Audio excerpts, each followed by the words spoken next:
I'm getting ready to lacquer a bowl here. It's kind of noisy in here because I have two of my dust collectors running. I have an air-mounted filtration system up above the camera here, and I have a jet collector over here. Before I spray anything with lacquer, which is what I'm getting ready to do, I take my air gun and I spray off everything. The bowl, all the pieces above and around it, my lights, the top of the lathe, the chuck, everything here, including my arm. Because when I'm lacquering, and I'm in here spraying and I'm moving this by hand, my lacquer gun might hit my arm and move dust off it. So I take my air gun, I blow off everything, and then I turn on my dust collectors and I let them run for 3 or 4 minutes to clear the room. So it's been that long, I'm going to turn these off. So I'm dust free now. Everything I've blown off of my air gun, and I've extracted it. So I feel comfortably now that I can lacquer something without getting dust in it. I use a Fuji lacquering system. If you can see it down there. Hang on, I turned on the menu here. There it is under there on my shelf. It's a Fuji Semi-Pro 2 with a standard gun. It's a non-bleeding type gun, which it works very well. So before that, I had a Lacquer system that I had been using for years, and I think I still have it laying around here somewhere. I wore out the on-off switch on it, and I just put the Fuji system on my list for Christmas one year. My wife bought it for me, so I migrated to the Fuji. I'm zooming in on the bowl here. Hopefully this light doesn't make too much of a hot spot, but I need to have my light, because what I'm going to do is I'm going to spray this on the lathe, and I'm going to turn it on right around 150 RPMs. This is what I feel is my best speed for lacquering. And right there, I'm down to right there, 158, 159. That's like where I want to be. When I lacquer, I'm going to start from the inside, and I'm going to shoot. I'm going to stop. I'm going to shoot. I'm going to stop, and I'm going to shoot. And I shoot this as it revolves 3 times, and I can hear my chuck clicking. 1, 2, 3. 1, 2, 3. So I can count that and do the same and move my way out. What I try not to do, I try not to move in close on these areas, because I'm going to have to be out here on this area. This area, the faster it goes, actually requires more lacquer. So what I like to do is not get in close and then move my way out, because out here it'll be thinner. So what I do is start out and keep things my same distance, and then the lacquer will be even from end to end. So I'm going to turn on my gun here, and I'm going to, let's see, got to get my,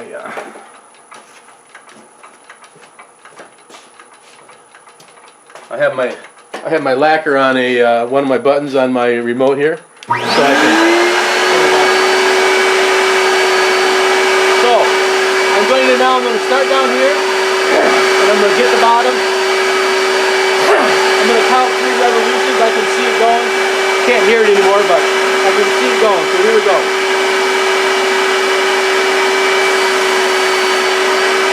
And I'm just going to move across. And I'm going halfway of what my previous one was. I don't go all the way out here.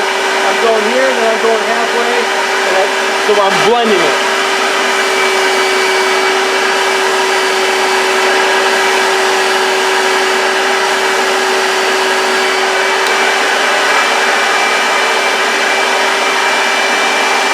So there it is. Hopefully that you can see that's shiny. What I do now is I'm going to blend it this way, all the way around.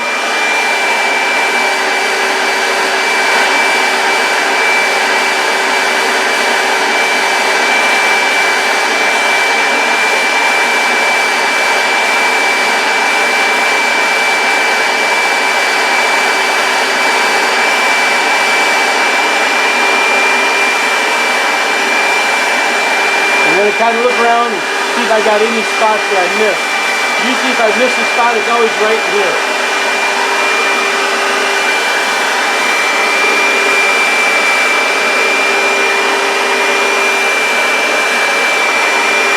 Alright, I think that looks good.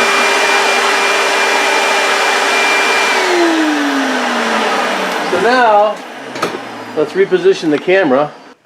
Okay, on the inside, I'm going to work my way around it, but I'm not going to turn the lathe on.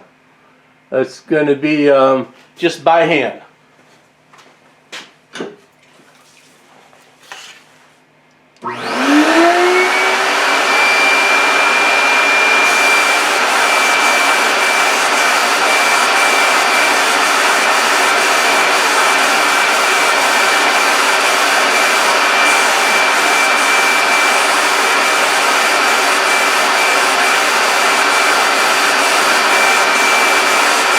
I'm going to go around twice.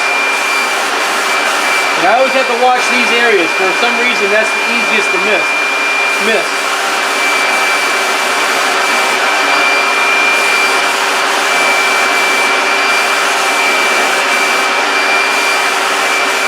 And then last, I get the bottom. It's easy to get too much on the bottom, so just take it easy.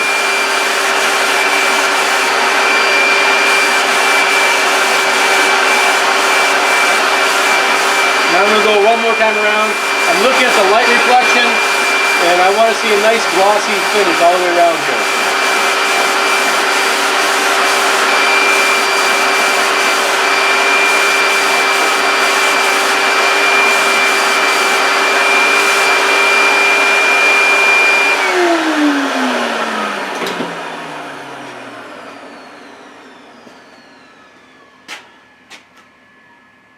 Okay, so there, I think that looks good. I will let that dry, and then we'll probably see if it needs another coat or not. I see I didn't get anything on my edge here, so I'm gonna have to let it dry, and then I'll come back and I'll light sand it, and then give it one more coat. One thing I am going to do, I'm going to turn my lathe on at the slowest speed I can do, which is going to be about 125, right around there. And I'm going to turn on my blower to draw air through it. It'll help it dry faster, and it'll keep from getting runs. If it's spinning like this, it won't get a run. So I'll let that go for a few minutes, and then we'll take a look at it.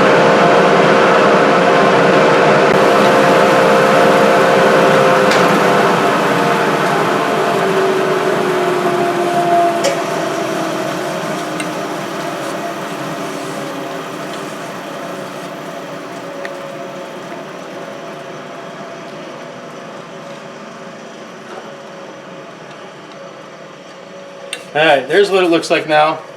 I got some rough spots in here. And this was a piece of chestnut that was sitting in a garbage bag on my shelf in the garage here for a year since it was cut fresh. So it was way beyond what I would call spalting. It was starting to, not the desired spalting, it was starting to rot. I had a lot of mold and stuff. So.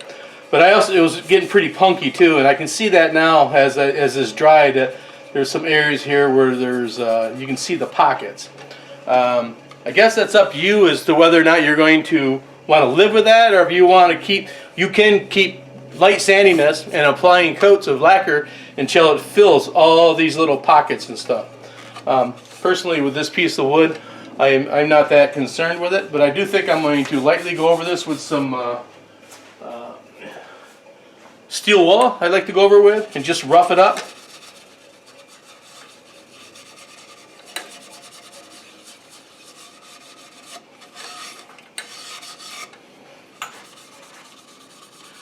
And the same thing on the back side here, and that'll take off any little specks in there that you might be able to feel with your fingers. It'll smooth it up again.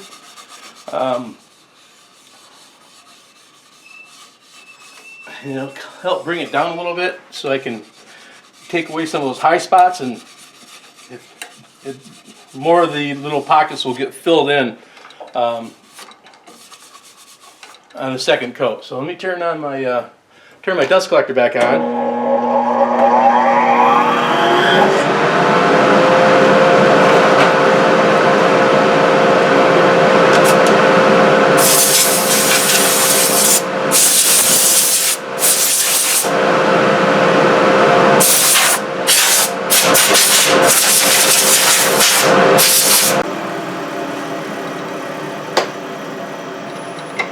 And I'm going to give it a second coat.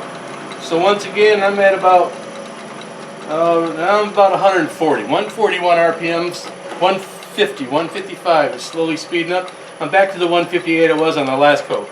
So I'm going to do the same thing over again. Here we go.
Okay, I'm going to let that dry. It won't take as long because I didn't put as heavy a coat on. Because I'm going over top of lacquer, it doesn't take as much to do a second coat. Because the lacquer was just put on like 10 minutes ago, this second coat will just blend right into it. Overspray will just kind of meld right into it. If you wait a few days and the lacquer has time to fully cure, then I find you tend to get overspray or it'll feel rough. But within the same hour if you do it, the second coat just melds right into the first coat. So you don't have to worry about overspray as much.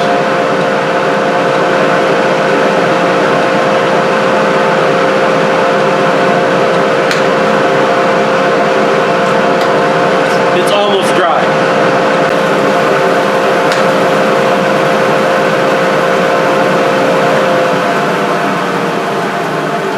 Okay.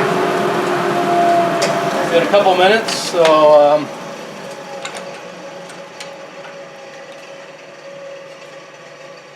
it's dry.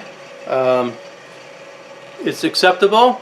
So I just got to take off the bottom now, and then I'll sign it and lacquer it. So there you go. That's how I lacquer something.